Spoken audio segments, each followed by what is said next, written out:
So you said 3 or 4 years. So let me ask you, when modern women in today's world are they looking for marriage, or are they just looking for long-term relationships? Because that's a long time to be with somebody and not have tied that Not knot. right. Well, I'm you go oh, ahead, Tracy. Go ahead. I'm looking for marriage. So in the beginning, we'll have those conversations.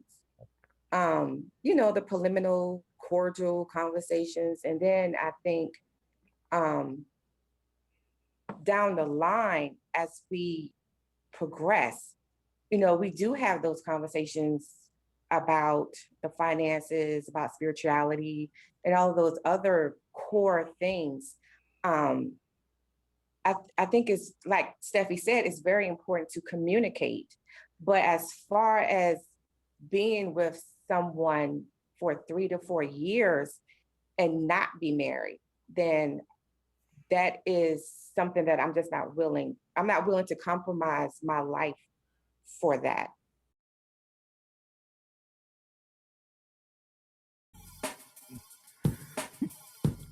Good morning and welcome to Get Established Show. Today's topic is a good one. We got some ladies in the room today.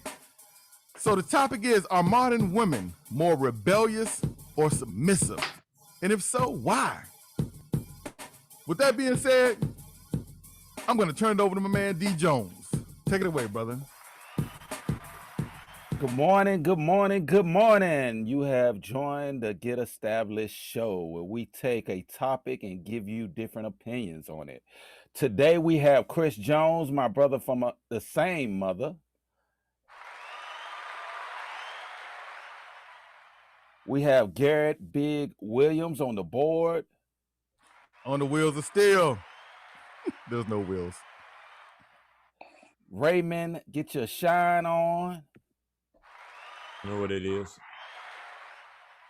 Me, Derek Jones. And today, ladies and gentlemen, we have special guests. We have Stephanie Worsley. Hey, people.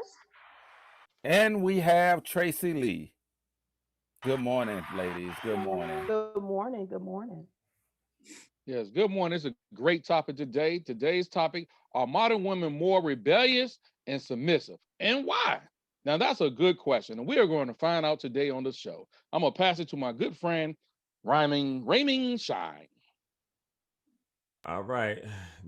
Good morning, ladies. And hey, Good morning. we're ready to get Good y'all to get it in. Let's do it. Dope. Let's go. All right, so here we go. First off, what sparked this entire topic and conversation for today is a post that Miss Stephanie put up.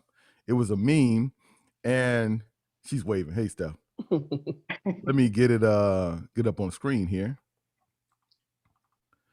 So the meme is, a woman is naturally submissive to a man who she trusts to lead, even if she's an alpha female. Okay, so that was the meme that popped up, and then Stephanie made her notes right here that said, Stephanie, go ahead and read that. Can you say it louder for the single, ready to connect king in the back? Being a strong Black woman is so overrated. Okay, so being a strong black woman is overrated. I have somewhat of a different opinion, because I think being a strong Black woman is a part of being submissive.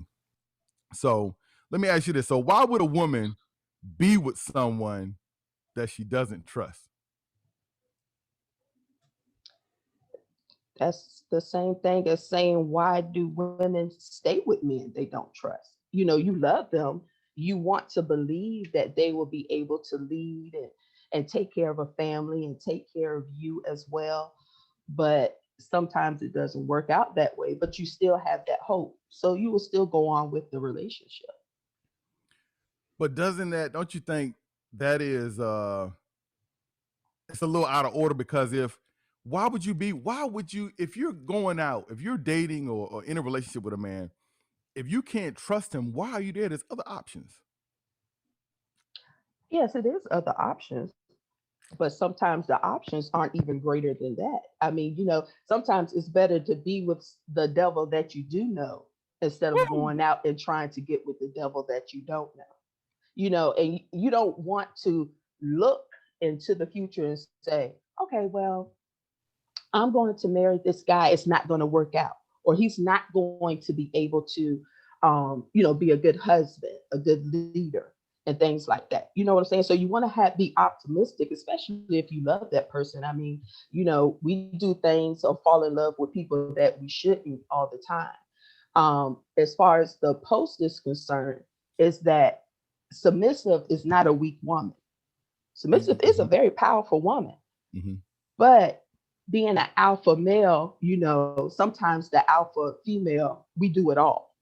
We work, we take care of home, we take care of our husband or our man and everything like that. And everybody always promote a strong Black woman, but that's very tiresome.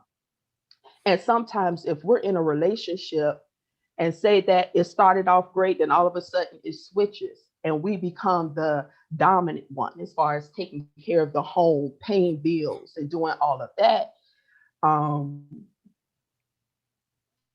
we're not going to be submissive to that man that we don't feel that now can take care of the household or can lead. Because I don't mind being submissive and working and being alpha female as long as I know that you're going to lead us in the right way, not into a brick wall. But okay, so with that being the case, so doesn't it throw the balance off if you're with a man that you don't trust? Because otherwise you're outside of what typically your femininity would be, which is your power. I think that turns into a tumultuous relationship. But now when you say trust, in what aspect though? Because I can trust you. You can be a trustworthy man, but you may fall short in certain areas. Well, everybody can fall short. Right. That's what I'm saying. So you could be a trustworthy man, but you still may not have the potential to lead.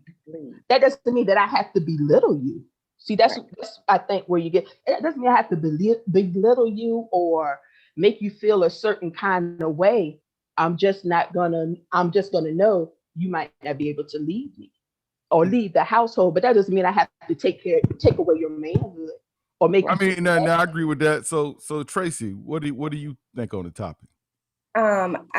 Going back to your question as to why women stay with men whom they cannot trust, I think it has to do sometimes with the fear of being alone.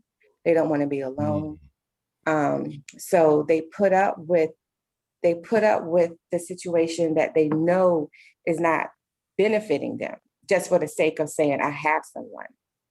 And then two, it's being familiar with that person.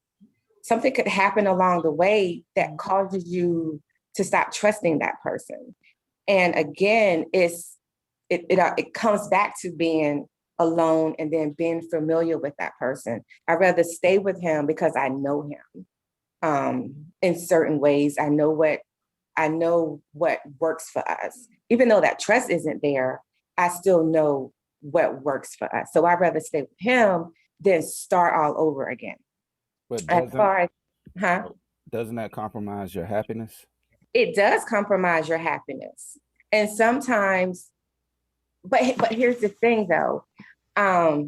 Sometimes people put their happiness in other people instead of realizing that their happiness comes from within. That's right. So yeah, it does compromise your happiness if you don't know who you are and what makes you happy as a person. Yeah, and I get that. You're right. You should be happy with who you are, but when you put yourself in a situation where you're with someone, just to say that you have someone because it's comfortable having someone there with you, it's almost like it's an uncomfortable situation as far as if you live with the person or if you're in a relationship with the person. in my mind, I'm just asking, can that become an uncomfortable situation? You're comfortable with the fact that you're in a relationship, but Right. you're not in the type of relationship that you would That like you to want. be in. Right. I totally agree. Yep. Because again, it comes back to that person not wanting to step outside, I guess, step outside and look for that type of man or even that type of woman that can make them, not make them, but can add to their happiness and that can help them rebuild their trust in a spouse or in a spouse, or whether it be a boyfriend or what have you. But again, for me, it all comes back to what you spoke on, being happy and learning what makes you happy. If you don't know what makes you happy as an individual, then you are going to compromise that. Yeah, you're going to be more likely to be in something that's not healthy to you. Right. If you don't know what happiness is to you, you're going to be more likely to go into something that's not beneficial. You know what I'm saying? You have to know what makes you feel good, because people stay in relationships and they're not happy all the time. Right. But that man or that woman may give stability.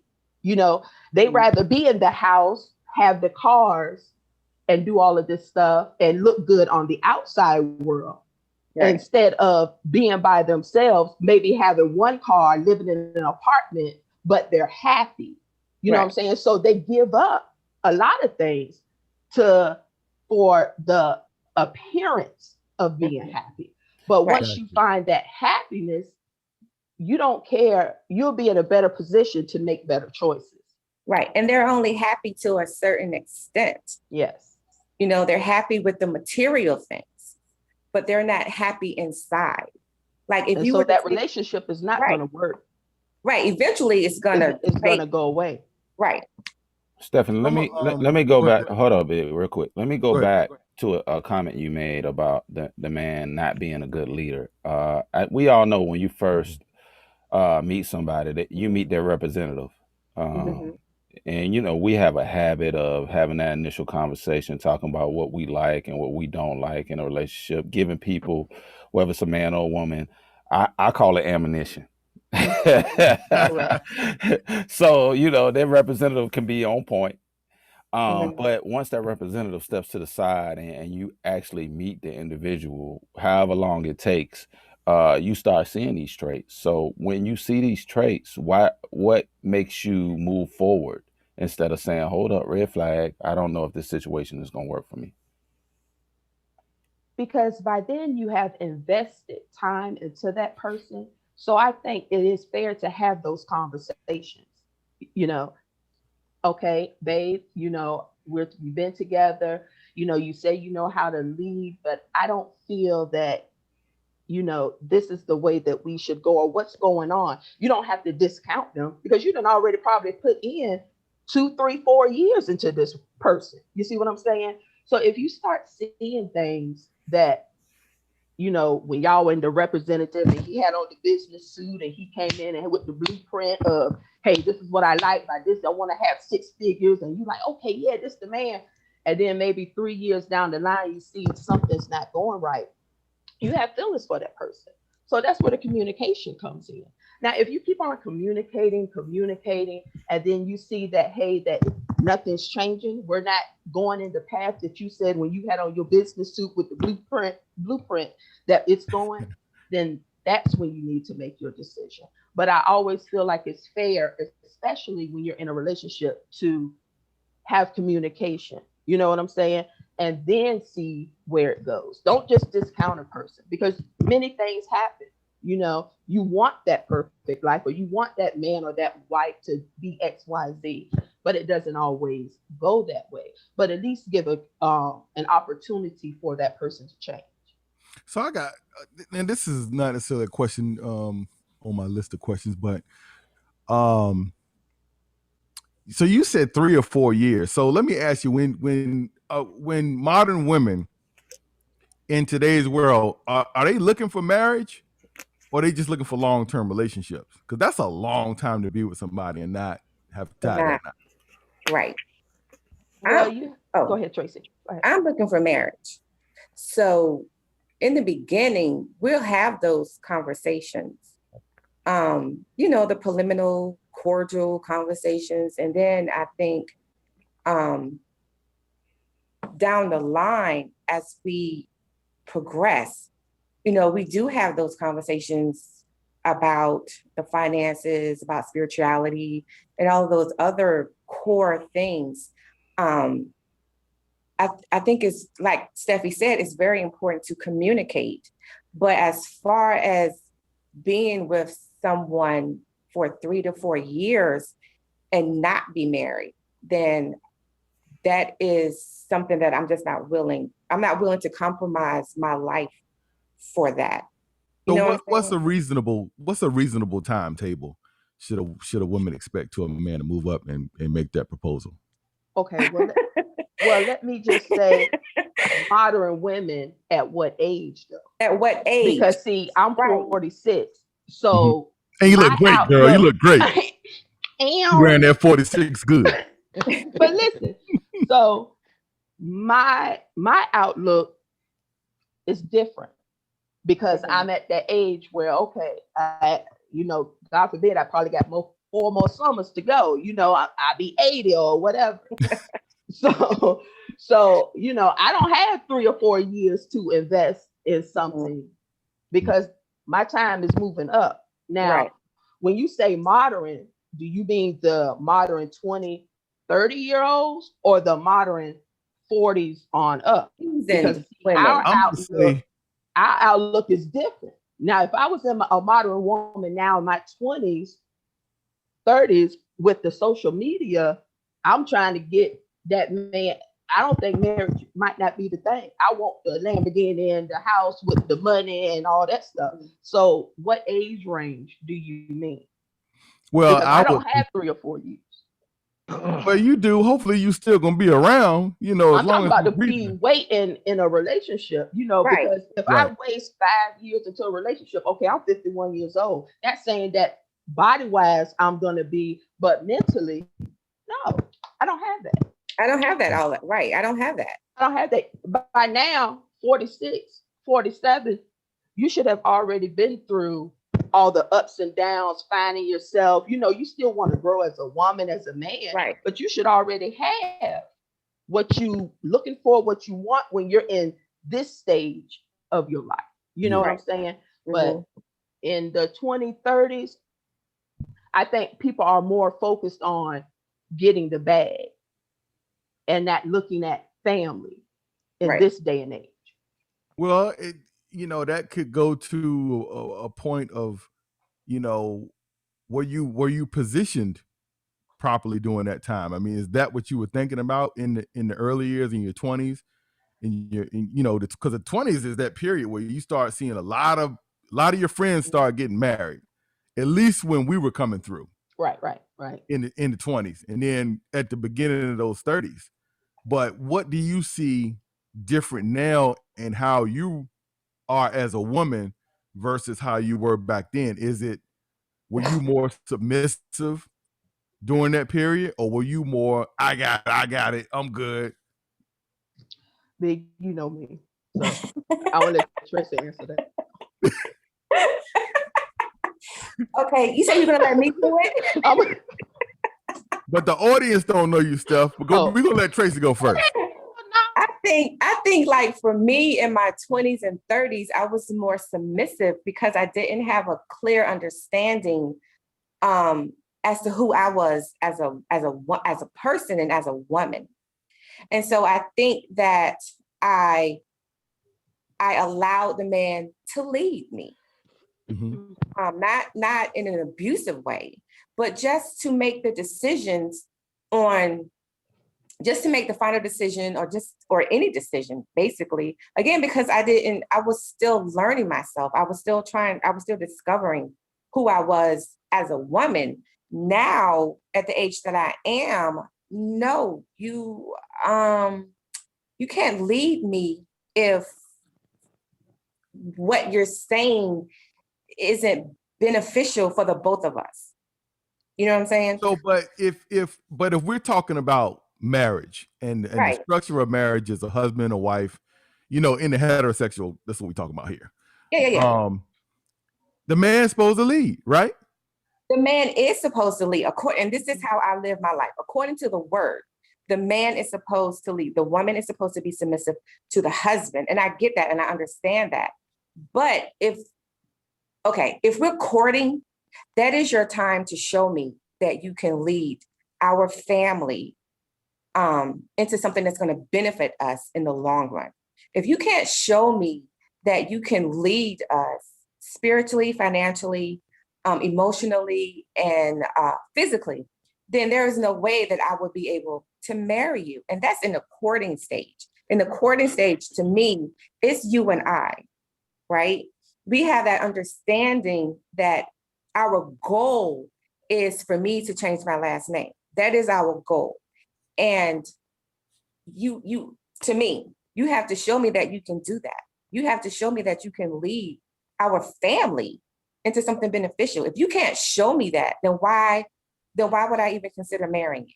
What do you have to show as a woman? What do you have to demonstrate? As a woman, it's my role to support my husband. Okay, in that courting period before he becomes your husband. And it's still my role to support him, because that's my job. I have to support him in the decisions that he makes. It's my job, as I believe it's my job as a wife, to make sure that we are on the right track. He'll have the final say so, but I can plant seeds in him that will cause him to look at stuff differently. But at the end of the day, it is still his decision, as long as we come to an agreement. Like, I'm big on agreements. We have to agree on this.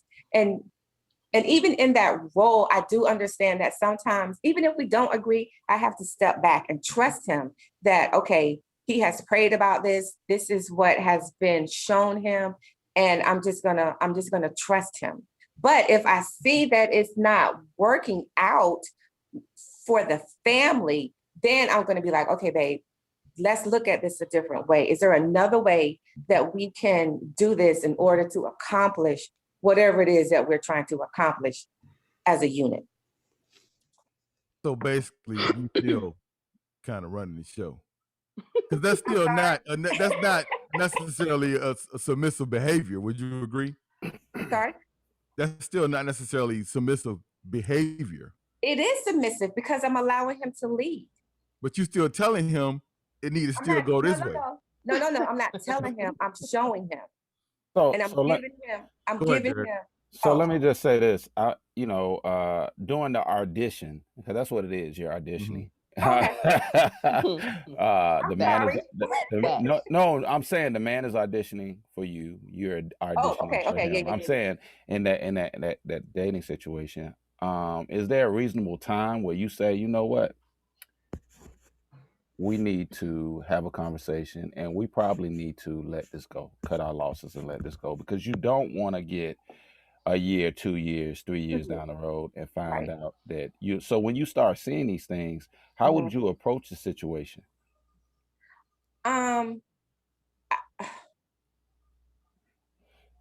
Okay, so what I would do, or what I would like for my husband and I to do, is to write out those goals. Okay, this is what we're working for, within a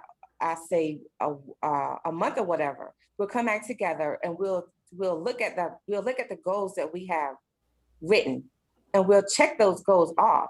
If I see that, okay, well, this is taking longer than this, or this isn't working the way that we thought it would work, then let's go back to the drawing board and let's try something else. So I say, every month, what I would like for my spouse and I to do is to get together and look at what we have accomplished, look at what we haven't accomplished, and the things that we haven't accomplished, let's rewrite those so that we can add it to the checklist. Okay, well, this is what we did. We said that we were going to save $1,000 a month, but this is what we did. Okay, so we saved $1,000 a month, and then for the next month, let's say we just add another 15, another 500. Okay, so when we get to month number 2 and we see that we're still at 1,000, we're going to go back and be like, okay, well, what did we do differently? What did we do differently? What can we do in order to bump up that savings account to that 5,000? I mean, to that 1,500. So I think that it's important for us to write those goals out and place them where we can see them. And maybe like once a month or whatever you and your spouse decide, y'all come back together, with a clear understanding as to why you're doing it in the first place. This is what we're saving for. You know what I'm saying? If we're saving for this, then this is what we're saving for. If we have that $1,000 in the first month, but we don't have the extra 500 in the second month, then let's get back together and see what we did. Did we go out too much? Did we spend too much on this? Blah, blah, blah, blue, blue, blue. I think that's dope. I actually, when I was dating my wife, we sat down and we did that once a month. We called it our report card. That's pretty dope. Yeah. That's a good thing. But it still sounds like, because let me say this for the young ladies that may be viewing, and it's in the Bible. I'm not no preacher. Right. But it says when a man finds a wife, he finds a good thing. Mm-hmm. Which meaning that when you meet the person that, when the man meets the woman that he's interested in, Mm-hmm. if he finds a wife, he finds a good thing. Meaning that she's already a wife. She's just not married to nobody. Right. Her behavior, her temperance, her femininity, her submission, her love, her comforting, all of that is wife-like. Yeah. So okay, go ahead. Okay. Can I say? Go ahead. Okay. I have to say that I understand what you're saying, Big. Even though I have not been married because of the choices that I've made in my life, I can say that I still have those qualities of a wife because of the role model that I had in my mother. You see what I'm saying? So I see how my parents will be married 50 years this year. Right. Oh. I was raised in a household where I saw how my mother took care of my father. She worked. Sometimes she had to leave. You know what I'm saying? Mm-hmm. Sometimes she had to get into, my dad's ass. But she was still that quote unquote submissive woman. She still cooked. She still made his meals. She still helped him plan. She still, when he fell short, she was right there. Of course she's a woman, but she's a mother. She has kids. So, we're going to do what we have to do. But I was raised in that. So being a submissive or being white material, that's something that was instilled in me from an early age. You know what I'm saying? So that's the difference though. And there's in these households that people are coming out of now, they're not getting that proper representation. Right. Like your parents, you grew up in a two-parent household where you saw a real healthy parental example. Right. But we're in this phase when we say the modern women, a lot of them don't get that example. Right. They may get the example of living boyfriends, not saying that's good or bad, right, but that's not their father. And part of a lot of the conversation that we're trying to have here is like to strengthen, the Black family, the Black community. So you got that example, but there's other women out there that didn't have that, and they are missing those skills and they don't know it. And I think that's where that term alpha female comes in, because they alpha female it's like take care of yourself and right. You don't need the man to all you need to do is take care of yourself. You don't need the man to do anything for you. You can do it all for yourself. You're a Black woman, you go out there, you get it, you up, which is fine. You're absolutely right, but there's nothing wrong with having a partner. There's nothing wrong. But the thing about that, from the viewpoint of a partner, that's not. It is a partnership in a marriage, Right, and that's what I mean. Right, a partner, but and it's like the alpha, because that's what I'm gonna take that. That's your definition of alpha female. what? Which one? What you just demonstrated, which was great. All right. Which I mean, Tracy, you got a definition of alpha female? I'm an alpha female, and so I look at my responsibilities.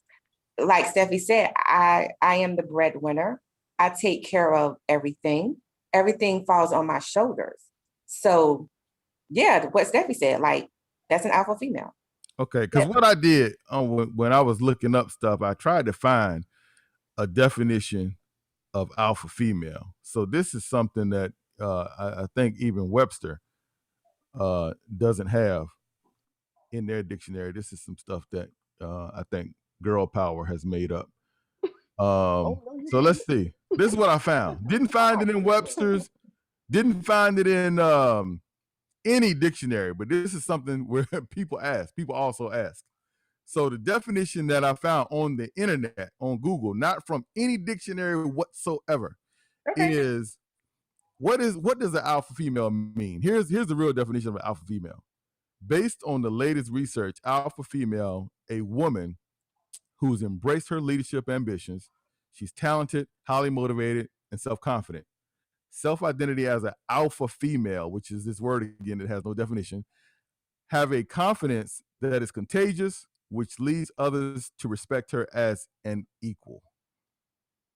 So that's what I found on the internet, but there's no real defining. When I say a dictionary term for alpha female, I think this is a girl power term, which I don't think is necessarily helpful in society's world. We're trying to build families. Right. What you think about that? You asking who? Chris. Whoa, y'all threw me in the water. Okay. Well, look, I look at it like this, man. Where we grew up, a lot of young men had Big Mama. Big Mama was, I guess, was an alpha female. She had to play both roles if you didn't have a father figure in it. Today's society, women ain't the same like back in the 50s and 60s. Women wanted to be liberated. They feel like, they can be independent. They feel like they can be the breadwinners. They feel like, some of them feel like they don't even need a man to be happy. Mm-hmm. But, it breaks down a family structure, because this thing go both ways. Some guys are not men's that are independent, that are responsible, that could be there for the woman and leave the woman abandoned without even, taking care of the child. Then there's mans who are independent and want to be family orientated. And some women don't even want to be locked down. I listen to stories, because I know guys will be with women 5-6 years that want to get married, and the women don't want to get married. So it ain't always the woman looking to get married. Sometimes a man want to get married and have a foundation, and the woman is, right now, I don't know. I guess she feel like she got to be, maybe he's good, but I must wait till I'm a little older to make sure, because something better might come along. And it goes both ways. Right. Relationships are what two people build together. Y'all come together and y'all both have a foundation. Both play the roles. It's like the man's the head, the woman's the neck. He can't move or do anything without the woman. When y'all work as a unit like a robot, y'all work together. But, today it's like separation. You do your thing, I do my thing. You have your bank account, I got my bank account. Y'all live together, but sometimes y'all enemies. Y'all communicate, like you say, I'm comfortable with being with him because I don't know what's better out there for me, or I don't know if she's better out there for me. So y'all so used to be with each other that misery really, truly loves company. You could be with somebody who cuss you out, disrespect you, and that can go both ways, the woman or the man. You ain't gonna never be, all that type stuff. Mm-hmm. But you so comfortable with your low self-esteem dealing with that you stay in this relationship. Right. And it's toxic. But see, the first condition then is that both of y'all need therapy to understand how y'all need to work together. See, we got social media and TV teaching us how to be a man and how to be a woman. Your granddaddy and your mother should have been the foundation. How you seen them work should be your foundation on how to be a man and a woman. Can't nobody teach you how to be a man or woman, experience of life teach you how to be a father, also teach you how to be a mother. Because what works for one person in a relationship might not work for y'all in a relationship. That's right. Yep, I That's agree good. with Thank that. you. Hey, Chris, you got down with that. I was thinking about that. The right question wasn't asked. So I didn't want to bring that up, but there's a misconception of marriage nowadays based on how I grew up. You find these people that get married and say that they want to operate as one, but they don't operate as one, and that's confusing to me. My thing is, if we're gonna get married, why are we still operating like single people? Right. Absolutely And, correct. Well, you and got it's some people look at it as mergers and acquisitions. Yep. You know what I'm saying? Yeah. yeah, but my point is, we don't have to get married to operate as single people. We can stay single. And still And enjoy each other. and I have these conversations because I work in a woman dominant field, and you hear, well, I gotta make sure that I save money for a rainy day. Something may happen. Well, that to me says that you don't trust this situation, so why stay in it? So right. And that goes back to what we talked about earlier about picking a mate that you don't trust. I feel like if everybody in their best place, and the thing about this is what I believe. I believe every relationship is different. Mhm. Every relationship is different. If you pick each other, you got to find a way for it to work. Commitment. The roles should be a certain way as what we consider typical way it should be, where the man leads and the woman is support. But I'm just concerned. My question is, and Raymond, I'm gonna ask this to you. Same question I posed to Chris. Is the alpha female syndrome, is it beneficial for marriage today in a modern world? I would like to pose a different question that no one has asked up here because I think Go it's ahead and ask important. your question then. Go ahead, sir. Okay. All right, because we basing this off the Christian faith belief system. What if the person that you're trying to deal with does not believe that? How would that make your whole relationship based on submission if he doesn't believe in that? You mean the man? The man? Right. If he doesn't believe in the Christian faith, then and his belief system is different. Well, How would that affect? let's go into this. No one should be in a relationship if they're unequally yoked. Well, Meaning, I mean, but is the basis of this just simply the Christian faith? we didn't say that it was. I mean, because that's the, if you're talking about submission goes across all categories. That's a standard. Not necessarily all categories. That's a standard in for man leading is a standard across the world. You tell me a society where women lead. Well, that's the foundation where women lead. The African societies have queens that lead. They have queens, but you're not a queen if you don't have a king. I'm just saying. But what I'm saying is, I'm not. This is not a conversation where I'm trying to chop women down. That's not what I'm saying. We're talking about. I know. That question wasn't to chop nobody down. That question was to ask a deep question as far as whether religion is a deciding factor of if they're going to be with that man or not. I'll answer it. I don't have a problem with answering it. Thank you. You're welcome. For me, and I'm only speaking for me. When I'm dating, that's one of the questions, one of the first things that I ask. Do you believe in God? Do you know how to pray? Are you afraid of praying? Mm-hmm. If he's like, no, I don't believe in God and then it stops right there. Okay. Because to me, that is very important. Like that my faith is very important. My faith in God, my faith in the Trinity, that's very important. Mm-hmm. And if we can't share that commonality, then we can be friends. No need to go further. Right, we can be friends. I don't have a problem with being friends with you. But as far as taking it past the friendship level, then no. So Tracy, yeah, man, because the only reason why I said it because that's the whole crux of the conversation. Even though Right. You're talking about, I got a he brought question up on the that, alpha female aspect of it. I got a question. When you're on talking that. about submission, that's most of the nine times out of 10, that's what is going to be talked about. What do you believe in? Right. So right. if you don't believe what in, do if what you believe in? don't believe in, you're Right. not gonna follow somebody who believes in something totally different from you, because That's right. it cuts through your whole belief system. Right. You know what I mean? So that's But why I said Look, that. I wanted to But say I something. think you also have to then at that point, you have to be in a mature mental state to have those conversations. Because most of the time, when you're younger and say you're looking for that marriage, depending on if you're raised in the church or whatever your faith is, you're not asking those questions. You're not looking for that. You're right. not looking for that. You're looking for can I what's say, your job, what you gonna do. You know, you're not looking for, okay, well, what's your religion, what you believe in. Those questions happen once you have matured in yourself and things happening in your life.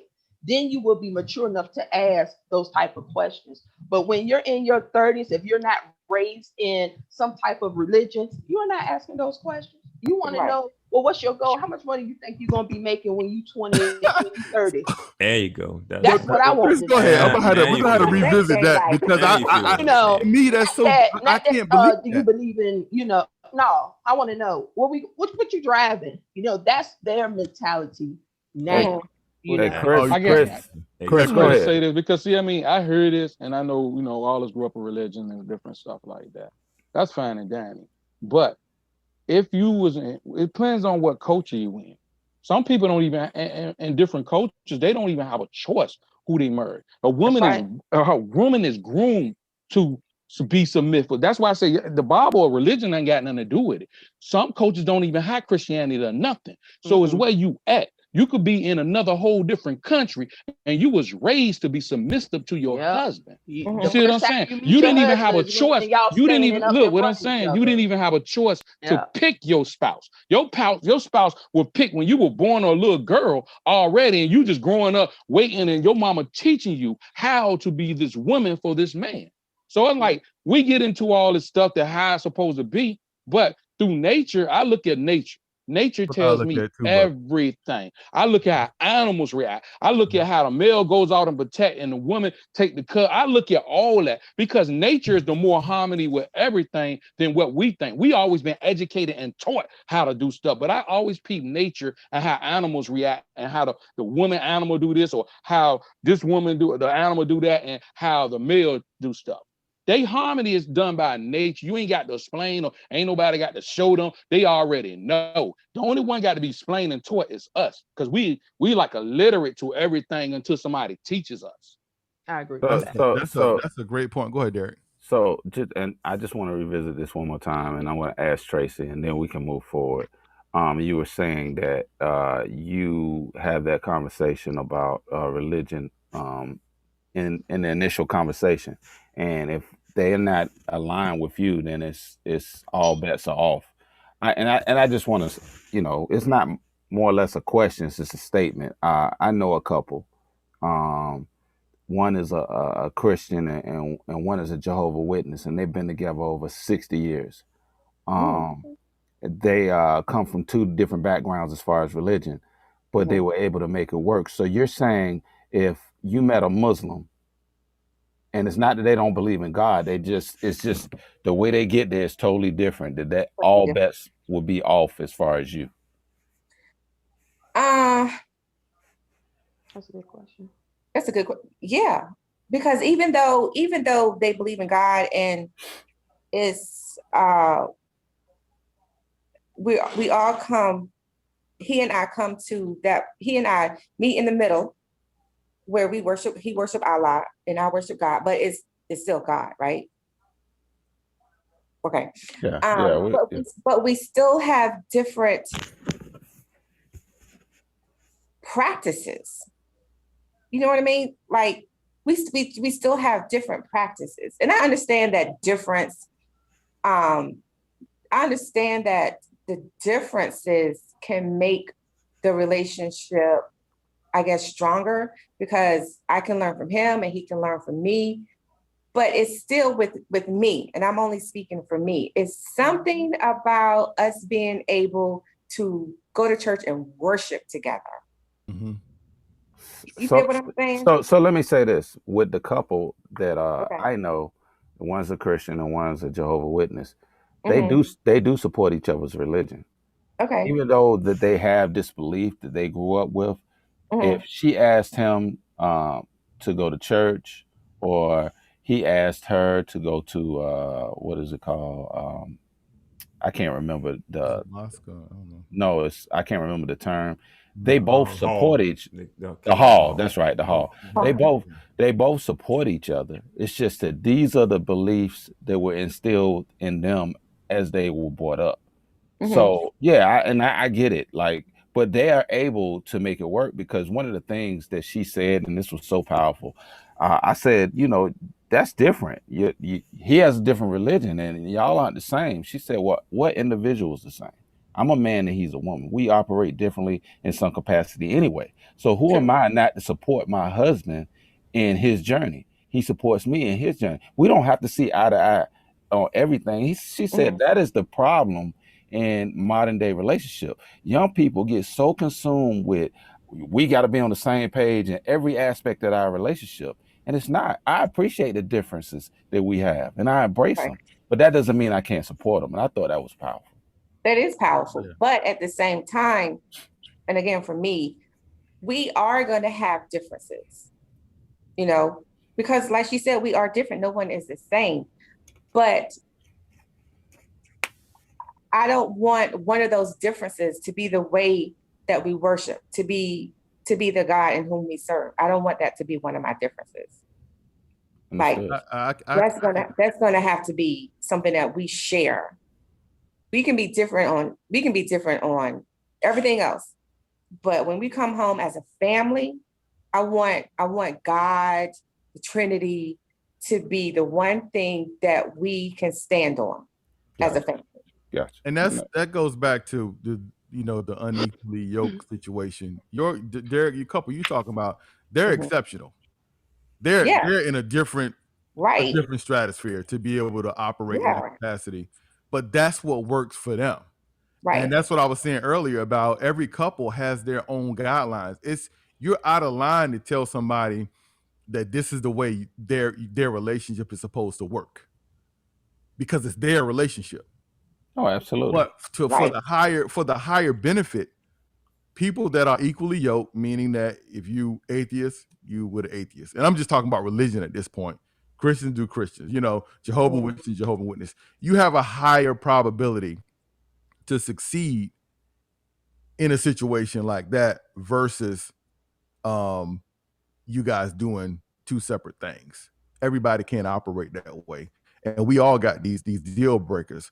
I want to take it back to something that Chris said, because I'm similar to Chris when I look at nature as well, because nature God leaves clues all over the time. That's right. All over the place. And like he was saying, and think about this, and we was talking about the alpha female, right? Tell me where in nature is there an alpha female? You got places, you've got places in nature where you got the king of the jungle. He may have several women that are in his family, with several cubs that are in that family. The boys, they got to move on or die, but that's a whole nother story. But what do you think about that's the demonstration? So where does this alpha female situation come from? You can take a second.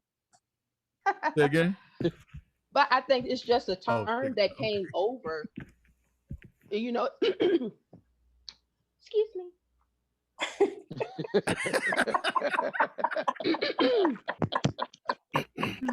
The parch there. I think that's just a term that came up, actually. It's not a term that, was like metrosexual. That's just a term that just came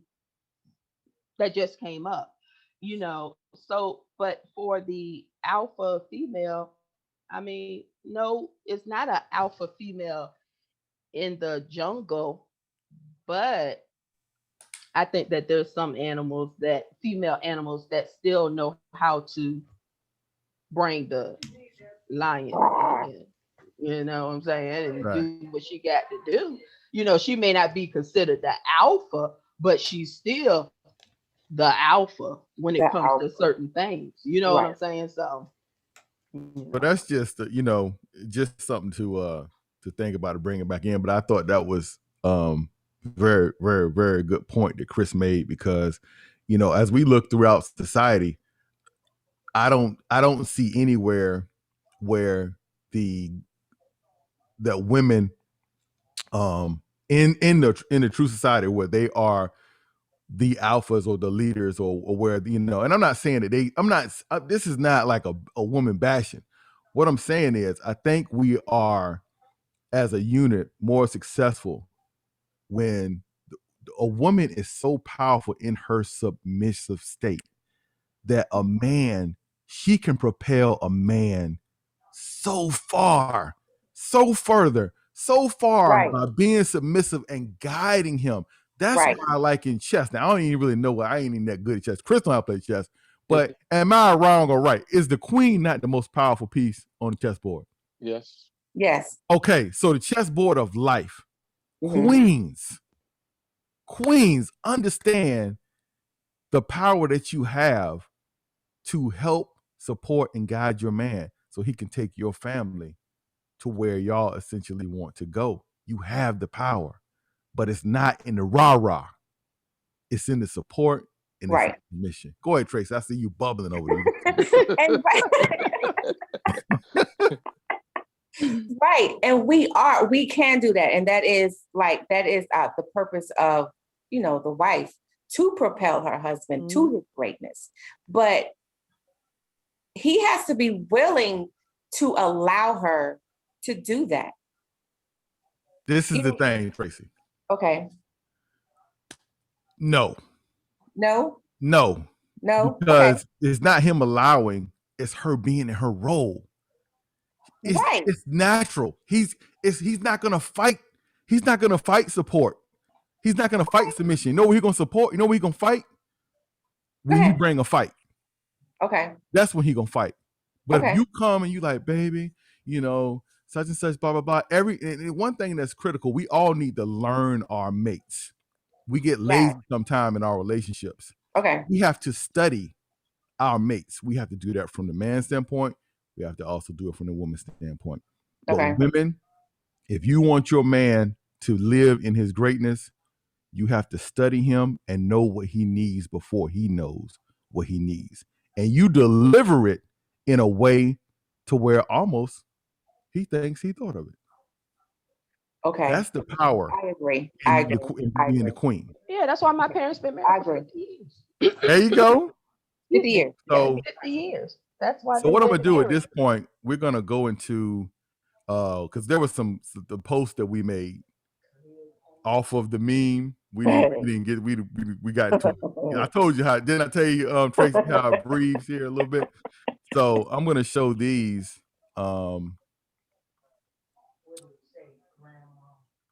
Let's see here. So the original post was here. Was a woman is naturally submissive to a man who trusts to lead. She trusts to lead, even if she's an alpha female. And then Stephanie opened up where she said, can you say it louder for the single, ready to commit king in the back? Being a strong Black woman is so overrated, meaning that she is ready, or women are ready to be a part of that. And when I saw the meme and I saw the post, I responded. And I said this to Steph: being submissive is being a strong Black woman. There is power, not abuse of power, in being submissive and supportive, to the point your man's reciprocation will blow your mind. That comes with not belittling his failure, but reminding him that his failure is a staircase to success, and that submissive, supportive women is at the top of the list when the wins come. So as you go through things, which you all know that we're going to go through things in life, when a man know that this woman has been here supportive even through the roughest, toughest times of the relationship, you first on the list. You are at the absolute top of the list. So just remember that. Now, in my response here, Stephanie made a response, and I'm gonna have you read it, Stephanie, since have you my voice is parched. You go ahead and read it. Oh, you want me to go ahead and read this? Yes, go ahead. Okay, let me just take a little a sip. Okay, so this is from Stephanie to me. As far as my commentary, the strong Black woman is leaning towards thoughts that think that just because we can do it all doesn't mean that we want to, and would welcome a strong male to help carrying some of the load.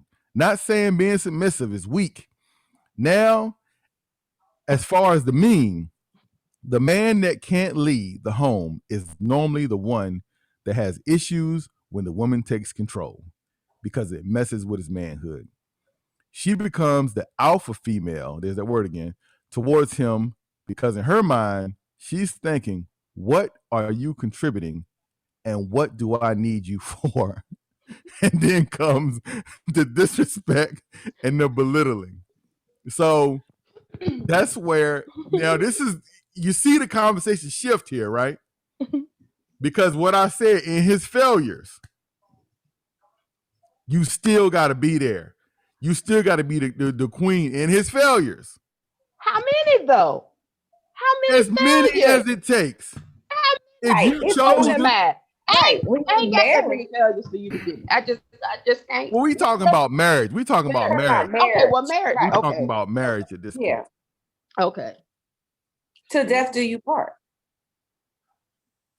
Failures. Yes, but is that but can women handle it? Because Stephanie said that's what once he start failing, that's when the disrespect and the belittling. What good is he? I mean, failing like over and over that we end up still back at square one. Like how many failures? You know, like sometimes you can't be failing and not doing your job and then still be disrespectful towards me. You see what I'm saying? Now, it's one thing if you're failing and I'm married to you and, you know, we're still trying to figure it out. But I know some cases where the man has failed over and over and over again, but yet he's still disrespectful. Now, when you get to that point, then that's where I'm going to belittle you. So he takes out his failures on failures on her. On her. Well, and then okay, then I'm going to, you're gonna get the business. Now I'm gonna start attacking your manhood. Because it's not like. But you said something key here. You said he was being disrespectful. So that's where you saying it initiated where he was being disrespectful. Yeah, you're failing over and over and over again. You're not leading, you're not, and you're still being disrespectful. You still, you know, treating your wife disrespectfully, saying things because you're not happy within yourself. And so after so much, now, yeah, I'm gonna get you. Can I interact on that? Go ahead, go Chris. I want to ask her the same question. Suppose it's vice versa. Suppose you got a man working hard, paying all the bills, and you got a woman spending all the money and just messing up his credit and everything. And now he's in debt, but he's still working and she keep failing and failing. They keep supporting him. And then like she get mad every time he try to talk to her and cuss him out. That's what you're supposed to do. A man's supposed to take and all that. And he like, God dang, I'm trying. Please, Lord, give me the strength. I'm working with this woman. And she just keep doing the same thing, failing over and over and over. But he still love her and putting all his heart in it, trying. So what did that man supposed to do? You want my honest opinion? Yeah, I want your honest opinion. No. After so much, and if he feels like he's not being respected, excuse me, and treated the way that he wants to after he done went in and he, you know, Lord help me, please, Lord help me. I love this woman. For me, I feel the same way. Why are you in something where you're not getting all of what you're putting in? Leave. Because I know many men like that. You know, it's not, I feel this way. I feel it's across the board. It's not just, oh, if a man ain't doing blah, blah, blah. No, if the woman is not doing, because I know a lot of men that paid all the bills in the house. They worked, they were good husbands. Wife did not work. Wife did not want to work. Wives did not want to work, didn't feel like they needed to, and still was not respectful. And they still stayed for years. And then they decided, you know what? I can't take this. She's not doing anything. I'm gonna go ahead on and I'm gonna separate and get a divorce. You know what I'm saying? But it goes both ways. Don't be in something that you're not getting what you're giving. And I'm not talking about the minimal things. I'm talking about the most important things. He should leave because you're supposed to respect your husband. For me, I don't care if my husband made money or whatever. I still want my own. I still want to work. I still want to do things. I still want to contribute. You see what I'm saying? There's no way. I would love for my husband to be like, Stephanie, you ain't got to work. I take care of the household. No, you're not. I work. I'm going to help you whether you don't want it or not. I'm still going to help. You know what I'm saying? So let me ask you, that right there, what you just said, you think that's being submissive to your husband? You think that can move the ball down the field better? With him asking you, look, Steph, I got it. I want you to do this. And you say, no, I want to work. I want to do this. I want to do that. Is that a benefit? You think that's a benefit to the program? Yes, it is, because I still want to be happy. But see, look. When I say happy, I don't mean like, I'm gonna be around here moping and being all sad. No, I'm just saying, if people like, I got this, I don't want you to work, but I want to work. That's what I always want to do. I just don't want to sit at home and eat bonbons and cross my legs and whatever. This is one thing that amazes me. We're gonna be wrapping up soon. That's how I was reading. Right, but look, this is what I'm saying. This is one thing that amazes me. When I listen and I hear women talk about being a stay-at-home wife, that's not what it is. That's the wrong perception. There is so much stuff to do, especially if you got kids. Right. Okay, especially if you got elder parents. Right. There is so much. It's not just sitting back on the couch. Your husband may be asking you because he needs you to be in supportive services somewhere else. But you're asking me. Hold on. But you're asking me. It's a case-by-case basis. You're asking me for a woman that don't have kids. But what I'm saying to you, in this conversation, what I'm saying is we talked about the power of the queen submission. If your husband is saying, I got it, but I need you to do this, where should you be? As the queen, the submissive queen, what should you do? To build on that, I'll just say, just because you don't have any kids doesn't mean, like Big said, he doesn't want you in another position. He doesn't want you working because and women don't think about this. You don't know what he's dealing with. If he's telling you to stay at home, not to where he doesn't want you working.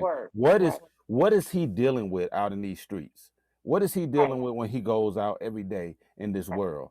He wants to come home, and he doesn't want you thinking about any other stress of working, any other stress of dealing out here in this world, but to focus on him and to make sure that his household is ran a certain way. That's why he's asking you to do that. And I understand. Well, see, say it like that. Don't say it but no, don't say it like, I want you home. I don't want you to work. No. You got to put some stakes on it. Don't just come to me and say, I don't want you to work. I want you home. No. See, if you choose this man aggressively telling me, I don't want you to work. Where did the aggressive come from? You making this up. It's the delivery. It's the delivery, but that's you didn't say how you said it. You went it. Let me tell you something. He put the R&B smooth on it. You put the hip hop. Look, you grew up in a house with a daddy, okay? Yeah. So you know it ain't the word's not always gonna be rose petals. When daddy says something, he ain't got time to use all the words women use and mamas use. We ain't got time for that. It's all this other stuff going on. Let me tell you, from being a husband and a father, there is stuff going on all the time that we don't even let y'all know about. Because half the time you couldn't handle it. I do agree with that. Okay, so then when daddy and husband say whatever, just do it. If you want to be, If you want to be a powerful, you ain't my daddy though. I'm only gonna call you daddy in the bedroom. That's it. When we what I'm saying, bedroom, look, you my husband, but I ain't gonna call you daddy. But when we in the bedroom, now look, you said at 46, you ain't got many years left, right? Right? Say that again. You said at 46, you ain't got too many years, right, to get this thing right? That's right. So therefore, pick somebody, pick a man that you can trust.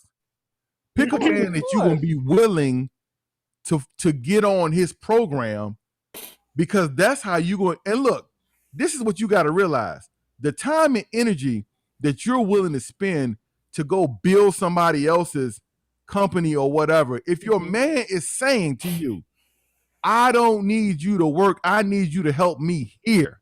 Oh, that is better for the family than you going out making some whatever somewhere else. If he has the resources and he's saying, I need you to do this for us, it should be no more discussion, because it's benefit and it's better for the family. And you in your state, if he give you sugar, you can make a whole cake. Okay? That's what we need. That's what we need our women to be back in that place. I don't need you to take my sugar and go take it and give it to some other man or some other organization. If I say, look, I need you here to do this, here's the sugar, make a cake. That's what you should be able to do to add to the power of the family. And that's what we need in our Black community. We need that back. Right now, the numbers are staggering from the out of wedlock children that are being born. Right now, the number is 80%, over 80% of children being born outside of wedlock. We need to get a control of our families again. We need families. We don't need a bunch of single parents, whether single mothers, whether single fathers, whether single grandparents. We need families. And we can only do this when we get back to where we were. If we look back in the past, a lot of people can look at grandma and granddaddy. And some people can look at their parents. But if you look at grandma and granddaddy, you look at examples of what we had during the 60s. If you go back and just look at some of those examples, people were coupled up. They were married. Mm-hmm. That's what made us a stronger unit. That's what made us a stronger community. We need that back. So with that being said, go ahead. You can ask. It's 9:00. Somebody said that. Go ahead and ask your question. Oh, so what I wanted to ask is, what do you think happened? Like, where did that gap come from between our grandparents and where we are now? Like, they stayed together, regardless of whatever. They took commitment very strongly. But now it's like we leave at the first sign of a hiccup. So there's no commitment. So which causes, the single family. That's a whole nother family. That is a whole nother. That's another show. That's another show. But let me say this. Yeah. Let me say this. That comes from improper and void role modeling. Absolutely.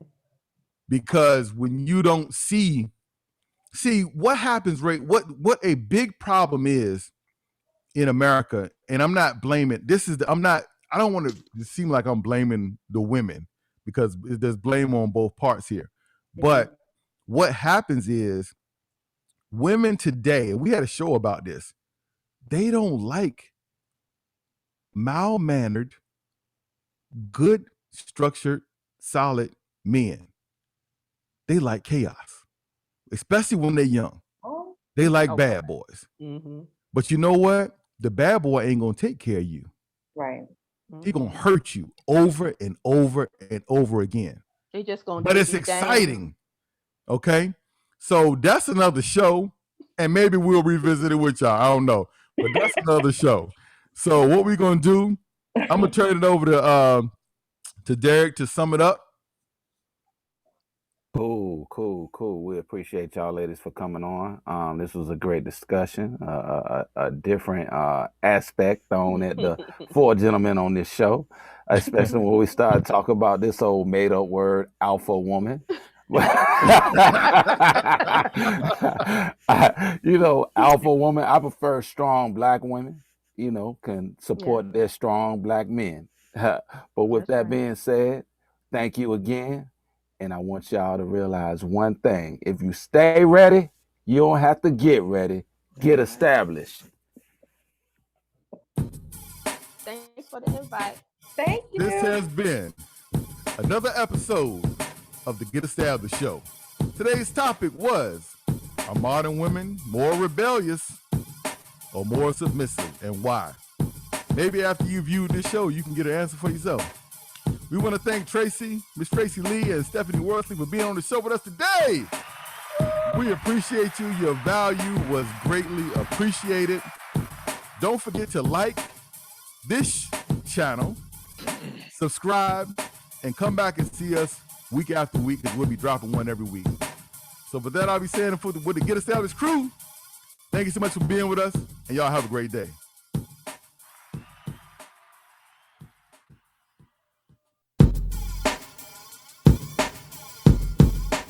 Was to have the mother and the kids. So that right there started what?